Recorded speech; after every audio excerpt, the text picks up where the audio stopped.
नमस्कार, good morning. आज है 28 अगस्त और 28 अगस्त से जितने भी हमारे करंट अफेयर्स के क्वेश्चन बनेंगे, आज हम वो सारे क्वेश्चन इस वीडियो में बिल्कुल डिटेल से देखेंगे और क्वेश्चन से जुड़े हुए अन्य फैक्ट्स भी हम इस वीडियो में बिल्कुल डिटेल से डिस्कस करेंगे। तो चलिए शुरू करते हैं बिना टाइम वेस्ट किए आज का पहला क्वेश्चन। क्वेश्चन नंबर वन है हमारा, क्रिकेट द्रोणार पुस्तक किसके द्वारा लिखी गई पुस्तक है? ऑप्शन में हमारे पास वासु जगन्नाथ परांजपे और यही हमारा राइट आंसर होगा। बाकी के तीन ऑप्शन हमारे गलत हो जाएंगे। वासु जगन्नाथ परांजपे, इनके द्वारा ये पुस्तक लिखी गई है क्रिकेट द्रोणार। ये पुस्तक प्रसिद्ध कोच वासुदेव जगन्नाथ परांजपे पर लिखी गई पुस्तक है क्रिकेट द्रोणार। ये 2 सितंबर 2020 को इसका विमोचन किया जाएगा, यानी कि ये अभी पुस्तक आई नहीं है, इसका 2 सितंबर में इसका विमोचन किया जाएगा। और ये पुस्तक लिखी किस किसने है? एक तो इन्होंने लिखी है वासु जगन्नाथ परांजपे जो कोच है, इन्होंने लिखी है, इनके बेटे ने लिखी है और साथ ही साथ क्रिकेट पत्रकार आनंद वासु, इनके द्वारा इन तीनों के द्वारा ये पुस्तक लिखी गई है। और किसके ऊपर लिखी गई है? ये पुस्तक लिखी गई है ये कोच वासु जगन्नाथ परांजपे, इनके ऊपर लिखी गई है ये पुस्तक। नाम है इसका क्रिकेट द्रोणार और इसका विमोचन किया जाएगा 2 सितंबर 2020 में इसका विमोचन किया जाएगा। अब जानते हैं हम इस पुस्तक में ऐसा स्पेशल है क्या, ऐसा खास क्या है जो ये इंपोर्टेंट हो जाती है। एक तो सबसे पहले तो खास यही इसलिए हो जाती है, ये जो वासु जगन्नाथ परांजपे है ये एक प्रसिद्ध कोच रही है और इन्हीं के ऊपर पुस्तक है, तो इसलिए स्पेशल हो जाती है। दूसरा, इस पुस्तक में है क्या? इस पुस्तक में गावस्कर, तेंदुलकर, राहुल द्रविड़ और रोहित शर्मा जैसे भारत के महान क्रिकेटरों के कैरियर को आगे बढ़ाने में परांजपे के प्रभाव के बारे में बताया गया है। यानी कि इनका जो कैरियर आगे बढ़ा है और उसको बढ़ाने में जो हेल्प की है वो की है वासु जगन्नाथ परांजपे ने, क्योंकि एक कोच थे और अच्छी कोचिंग दी इनको और इस तरह से ये आगे बढ़ पाई खिलाड़ी। उसी के बारे में इस पुस्तक में डिटेल से लिखा गया है। यह पुस्तक उन लोगों द्वारा काफी अहम होगी जिन्होंने अपने कैरियर में कभी ना कभी वासुदेव परांजपे के साथ रहे हैं। इस पुस्तक में सचिन तेंदुलकर, राहुल द्रविड़ और सुनील गावस्कर के निबंध भी है। ऑप्शन नंबर फर्स्ट हमारा सही आंसर हो जाएगा। अब बढ़ते हैं हम अपने नेक्स्ट क्वेश्चन की तरफ।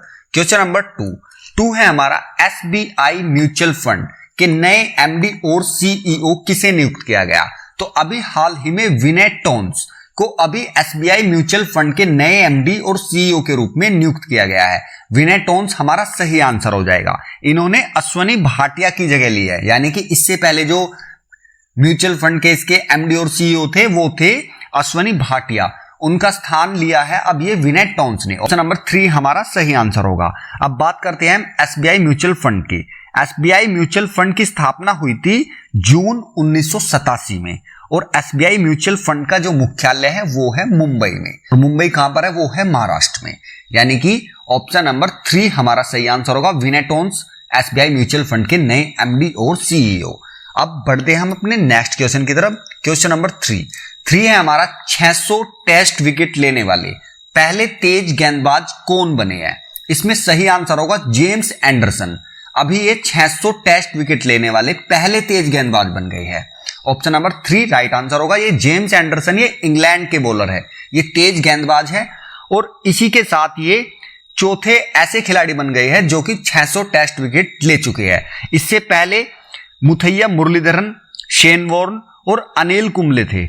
अब ये 4th नंबर के खिलाड़ी बन गए हैं जिन्होंने 600 विकेट लिए हैं टेस्ट मैच में। लेकिन इस तरह के पहले गेंदबाज है, यानी कि तेज गेंदबाज है। ये जो बाकी के 3 गेंदबाज है, ये जो मुथैया मुरलीधरन है, शेन वॉर्न है और अनिल कुंबले है, ये स्पिनर गेंदबाज है। और इस तरह के ये अपने पहले तेज गेंदबाज बन गए हैं। जेम्स एंडरसन जो कि फास्टर बॉलर है, यानी कि तेज गेंदबाज है, इंग्लैंड के रहने वाले हैं जेम्स एंडरसन। तो इसका सही आंसर होगा ऑप्शन नंबर 3। अब बढ़ते हैं नेक्स्ट की तरफ। नेक्स्ट है हमारा क्वेश्चन नंबर 4 है हमारा, आईपीएल की आधिकारिक परीक्षण एजेंसी किसे नियुक्त किया गया? तो अभी इसका सही आंसर होगा वीपीएस हेल्थ केयर को। अभी हाल ही में आईपीएल की आधिकारिक परीक्षण एजेंसी नियुक्त किया गया है। आपको पता होगा आईपीएल जो हो गए इस बार के, वो आईपीएल हो गए यूएई में, यानी कि संयुक्त अरब अमीरात में ये आईपीएल हो गए। और इसका जो आधिकारिक परीक्षण एजेंसी नियुक्त किया गया है वो किया गया है वीपीएस हेल्थ केयर को। और ये हेल्थ केयर, ये कहां का हेल्थ केयर है? ये है संयुक्त अरब अमीरात का, यानी कि जहां पर ये आईपीएल हो गए वहीं का ये हेल्थ केयर है। इसको ये आईपीएल की टीमों के लिए आधिकारिक परीक्षण एजेंसी नियुक्त किया गया है? VPS health care. Option number first हमारा सही आंसर हो जाएगा। ये बीसीसीआई ने इंडियन प्रीमियर लीग के 13वें संस्करण के लिए यूएई आधारित स्वास्थ्य सेवा समूह वीपीएस हेल्थ केयर को आधिकारिक परीक्षण एजेंसी नियुक्त किया है। वीपीएस हेल्थ केयर टूर्नामेंट की पूरी अवधि के लिए सभी खिलाड़ियों के लिए, फ्रेंचाइजी के सहायक कर्मचारी और बीसीसीआई के कर्मचारियों के लिए कोविड-19 परीक्षण के लिए जिम्मेदार होगा। अगर इनको खिलाड़ी को किसी को भी कोविड-19 हो जाता है या फिर कर्मचारी को या बीसीसीआई के किसी भी सदस्य को कोविड-19 हो जाता है तो उसका जो सारा जिम्मा होगा वो इस हेल्थ केयर का होगा, वीपीएस हेल्थ केयर का, क्योंकि इसी को अभी ये आधिकारिक परीक्षण एजेंसी के रूप में इसको नियुक्त किया गया है। इस टूर्नामेंट के दौरान स्वास्थ्य सेवा समूह 20,000 से अधिक परीक्षण करेगा। ऑप्शन नंबर फर्स्ट हमारा सही आंसर हो जाएगा। अब बात करते हैं बीसीसीआई की, board of control for cricket in India. इसके जो प्रेसिडेंट है, ये चेयरमैन कह लो, वो है सौरव गांगुली। हेडक्वार्टर इसका मुंबई में है और ये जो आईपीएल हो गए इस बार के बीसीसीआई आईपीएल करा रहा है वो आईपीएल हो गए यूएई में, यानी कि संयुक्त अरब अमीरात में। अब इसका क्वेश्चन नंबर 4 का हमारा पहला ऑप्शन सही हो जाता है। अब बढ़ते हैं हम अपने नेक्स्ट क्वेश्चन की तरफ। क्वेश्चन नंबर 5 है हमारा, अभी नीति आयोग के निर्यात तत्परता सूचकांक 2020 में कौन सा राज्य शीर्ष पर रहा है? तो इसका सही आंसर होगा ये गुजरात शीर्ष पर रहा है। फर्स्ट नंबर पर ये गुजरात रहा है। मैं अभी पहले बता दूं कौन से नंबर पर रहा है, इसके बारे में बात करेंगे हम। निर्यात तत्परता सूचकांक ये है क्या?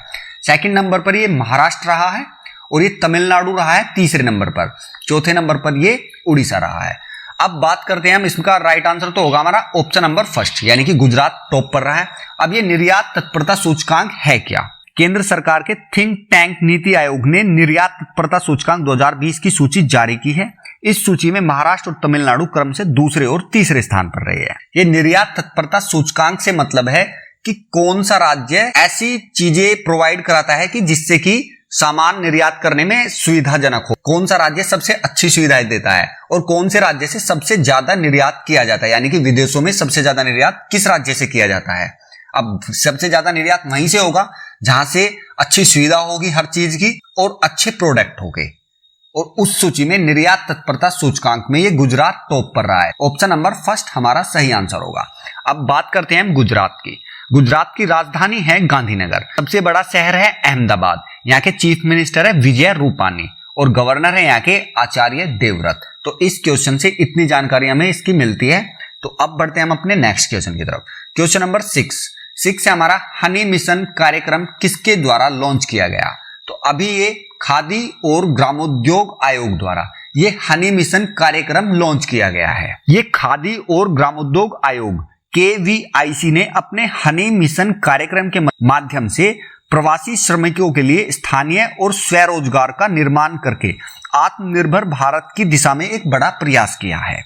इस मिशन के तहत आजीविका का अवसर प्रदान करने के लिए एमएसएमई राज्य मंत्री प्रताप चंद्र सारंगी ने 25 अगस्त 2020 को उत्तर प्रदेश के बुलंदशहर में और सहारनपुर जिले के 70 प्रवासी श्रमिकों को 700 मधुमक्खी के बक्से वितरित किए हैं और साथ ही साथ 5 दिन का इनको परीक्षण भी दिया है कि मधुमक्खी पालन कैसे किया जाता है। हनी मिशन ये खादी और ग्रामोद्योग आयोग द्वारा लॉन्च किया गया है। ये प्रधानमंत्री नरेंद्र मोदी के आत्मनिर्भर भारत के आह्वान को बढ़ावा देते हुए केवीआईसी ने इन श्रमिकों की पहचान की थी और इन्हें मधुमक्खी पालन के लिए 5 दिवसीय प्रशिक्षण प्रदान किया था। फिर मधुमक्खी पालन गतिविधियों को संचालित करने के लिए उन्हें आवश्यक उपकरण, किट और मधुमक्खी बक्से भी प्रदान किए गए थे। ऑप्शन नंबर फर्स्ट हमारा सही आंसर हो जाएगा। अब बढ़ते हैं हम अपने नेक्स्ट क्वेश्चन की तरफ। क्वेश्चन नंबर 7 है हमारा, WHO ने किस महाद्वीप को पोलियो मुक्त घोषित किया है? तो अभी हाल ही में WHO ने अफ्रीका महाद्वीप को पोलियो मुक्त घोषित कर दिया गया है, क्योंकि ये अफ्रीका महाद्वीप है, ये पहले से ही पोलियो मुक्त देश है, लेकिन इसका एक देश है नाइजीरिया, वहां पर अभी पोलियो था, लेकिन अब ये पिछले 4 साल से नाइजीरिया में भी कोई पोलियो का कोई केस नहीं आया है। तो इसलिए ये WHO ने अफ्रीका महाद्वीप को पोलियो मुक्त घोषित कर दिया गया है, क्योंकि इनकी WHO की एक पॉलिसी होती है कि अगर किसी देश में 4 साल के अंदर में कोई केस नहीं मिलता है तो उस देश को पोलियो मुक्त घोषित कर दिया जाता है। और ये पूरे अफ्रीका में अभी ये पोलियो के कोई केस नहीं आए थे, सिर्फ एक देश बचा हुआ था नाइजीरिया, और वहां पर भी अब 4 साल से कोई केस नहीं आया। इस तरह से अफ्रीका महाद्वीप को पोलियो मुक्त घोषित कर दिया है। और साथ ही साथ ये जानकारी भी दी है अब सातों महाद्वीप में कुल 2 देश ऐसे हैं जहां पर अभी पोलियो है। एक देश है पाकिस्तान और दूसरा देश है अफगानिस्तान। ये दोनों ही देश एशिया में है और ये एशिया हमारा पोलियो मुक्त घोषित नहीं है, यानी कि यहाँ पर अभी पोलियो है और इन 2 देशों की वजह से ये हमारा एशिया महाद्वीप अभी पोलियो मुक्त घोषित नहीं हुआ है। अब बात करते हैं हम WHO की। WHO की फुल फॉर्म होती है वर्ल्ड हेल्थ ऑर्गेनाइजेशन। इसके हेड है टेड्रोस एडोनोम और इसका मुख्यालय है जिनेवा स्विट्जरलैंड में। 7 अप्रैल 1948 को इसकी स्थापना हुई थी WHO की और ये अभी पोलियो मुक्त घोषित कर दिया गया है अफ्रीका को। ये याद रखना है हमें। इस क्वेश्चन से इतनी जानकारी हमें मिल जाती है कि WHO का हेड कौन है, इसका मुख्यालय कहां पर है और ये कौन कौन से देश से अभी मतलब कितने देश अभी बचे हुए हैं जो कि जिसमें अभी पोलियो है। तो ऑप्शन नंबर 3 राइट आंसर होगा। अब बढ़ते हैं हम अपने क्वेश्चन नंबर 8 की तरफ। 8 है हमारा डॉल्फिन के संरक्षण को बढ़ावा देने के लिए भारत ने किस देश के साथ हाथ मिलाया है। तो अभी हाल ही में डॉल्फिन के संरक्षण को बढ़ावा देने के लिए अभी भारत ने बांग्लादेश, नेपाल और म्यांमार इन सभी देशों के साथ हाथ मिलाया। ऑप्शन नंबर 4 हमारा राइट आंसर होगा। अब बात करते हैं हम बांग्लादेश के बारे में। बांग्लादेश की राजधानी है ढाका। टका यहाँ की करेंसी है और शेख हसीना यहाँ की प्राइम मिनिस्टर है। अब बात करते हैं हम नेपाल की। नेपाल की राजधानी है काठमांडू। यहाँ पे क्या चलता है करेंसी में? करेंसी में चलता है नेपाली रुपया और यहाँ के जो प्राइम मिनिस्टर है वो है खड़ग प्रसाद शर्मा ओली, जिन्होंने अभी राम के बारे में टिप्पणी की थी कि राम नेपाली थे। वही यही नेपाल और वही यही प्राइम मिनिस्टर खड़ग प्रसाद शर्मा ओली। अब म्यांमार की राजधानी है नायपीडा और यहाँ की जो मुद्रा है वो है क्यात। यहाँ के राष्ट्रपति है बिन मिंथ, यहाँ के राष्ट्रपति है। और ये डॉल्फिन के संरक्षण को बढ़ावा देने के लिए भारत ने बांग्लादेश, नेपाल और म्यांमार के साथ हाथ मिलाया है। Right answer option number 4। अब हम बढ़ते हैं नेक्स्ट की तरफ। नेक्स्ट है हमारा क्वेश्चन नंबर 9 है हमारा अभी हाल ही में पुरातत्व सर्वेक्षण ने किस राज्य में वैगई नदी सभ्यता की खोज की है। तो अभी हाल ही में पुरातत्व सर्वेक्षण ने एक वैगई नदी सभ्यता की खोज की है। ये नई सभ्यता है वैगई नदी सभ्यता। ये खोज कहां पर की है ये बताना है हमें, किस राज्य में की है। सही आंसर होगा ये तमिलनाडु में। अभी हाल ही में तमिलनाडु में पुरातत्व सर्वेक्षण ने वैगई नदी सभ्यता की खोज की है। ऑप्शन नंबर 4 हमारा राइट आंसर होगा। ये हमें याद रखना है, वैगई नदी सभ्यता कहां से संबंधित है? तमिलनाडु से संबंधित है। अब बात करते हैं तमिलनाडु की। राजधानी है इसकी चेन्नई। यहाँ के जो चीफ मिनिस्टर है वो है के पलानीस्वामी, यहाँ के चीफ मिनिस्टर है। अब बढ़ते हैं हम अपने नेक्स्ट की तरफ। क्वेश्चन नंबर 10 है हमारा अभी हाल ही में सुपर ऐप किसके द्वारा लॉन्च किया गया है। तो अभी ये टाटा डिजिटल के द्वारा ये सुपर ऐप लॉन्च किया गया है। ऑप्शन नंबर 2 हमारा सही आंसर हो जाएगा। अब बात करते हैं हम सुपर ऐप की। ये नया सुपर ऐप उपभोक्ताओं को कई प्रकार की सेवाओं का लाभ उठाने में मदद करेगा, जैसे कि भोजन और किराना ऑर्डरिंग, फैशन और जीवन शैली, उपभोक्ताओं इलेक्ट्रॉनिक्स और उपभोक्ताओं टिकाऊ वस्तुएं, शिक्षा, स्वास्थ्य सेवा आदि, जैसे कि अमेजोन है, मिंत्रा है। इस तरह का ये अब ये सुपर ऐप लॉन्च किया है टाटा डिजिटल ने। ये टाटा भारतीय कंपनी है जिसकी स्थापना जमशेद टाटा जी ने की थी 1868 में। 1868 में ये टाटा कंपनी की स्थापना हुई थी। ये भारतीय कंपनी है जिसका साम्राज्य यानी कि ये कह सकते हैं हम जिसका बिजनेस काफी बड़ा है, जैसे कि Tata chemicals, Tata communication, Tata Motors, Tata power, Tata steel, Tata click और भी है इसके टाटा के। और इसी तरह से अब ये सुपर ऐप भी लॉन्च किया है, टाटा ने किया है। ऑप्शन नंबर हमारा टाटा डिजिटल हो जाएगा। सुपर ऐप से संबंधित ये टाटा डिजिटल है। अब बढ़ते हैं हम अपने नेक्स्ट की तरफ। नेक्स्ट है हमारा क्वेश्चन नंबर 11 है हमारा अभी हाल ही में स्वच्छता ही सेवा पुरस्कार भारत की किस नवरत्न कंपनी ने जीता है। तो अभी हाल ही में NLCIL ने अभी स्वच्छता ही सेवा पुरस्कार जीता है। ये भारत की एक नवरत्न कंपनी है NLCIL। ये NLCIL क्या है? ये NLC इंडिया लिमिटेड यानी कि भारत में जीवाश्म ईंधन खनन क्षेत्र और ताप विद्युत उत्पादन में भारत सरकार की एक नवरत्न कंपनी है और इसी ने अभी ये स्वच्छता ही सेवा पुरस्कार जीता है। ऑप्शन नंबर 2 हमारा सही आंसर हो जाएगा। अब बढ़ते हैं हम अपने नेक्स्ट की तरफ और लास्ट की तरफ। ये हमारा लास्ट क्वेश्चन है, क्वेश्चन नंबर 12 है हमारा अभी हाल ही में किस देश ने अपने 5वें गाओफेन 9 सीरीज के पृथ्वी अवलोकन उपग्रह को सफलतापूर्वक लॉन्च किया है। तो अभी हाल ही में चीन ने लॉन्च किया है। ये अपना 5वां गाओफेन 9 सीरीज का ये पृथ्वी अवलोकन उपग्रह है, इसको सफलतापूर्वक लॉन्च कर लिया है चीन ने। ऑप्शन नंबर 2 हमारा राइट आंसर होगा। चीन ने अभी 2020 में 23 उपग्रह लॉन्च कर चुका है ये चीन। और इस उपग्रह का उपयोग मुख्य रूप से भूमि सर्वेक्षण, शहर नियोजन, सड़क नेटवर्क डिजाइन, फसल उपज अनुमान और आपदा रोकथाम और निपटने के साथ साथ बेल्ट और रोड निर्माण की जानकारी प्रदान करने के लिए इसका उपयोग किया जाएगा। ये गाओफेन 9 किससे संबंधित है? चीन से। ऑप्शन नंबर 2 हमारा सही आंसर हो जाएगा। अब चीन के बारे में जानते हैं। चीन की राजधानी है बीजिंग, यहाँ की मुद्रा है रेनमिनबी और यहाँ के जो राष्ट्रपति है वो है शी जिनपिंग। ऑप्शन नंबर 2 हमारा सही आंसर हो जाएगा। तो आज की करंट अफेयर्स की ये सीरीज यहीं पे खत्म करते हैं। और ये वीडियो अगर आपको अच्छी लगी हो या हेल्पफुल हो तो प्लीज वीडियो को लाइक कीजिए और चैनल को सब्सक्राइब कीजिए। Exam goal for daily current affairs. Thank you.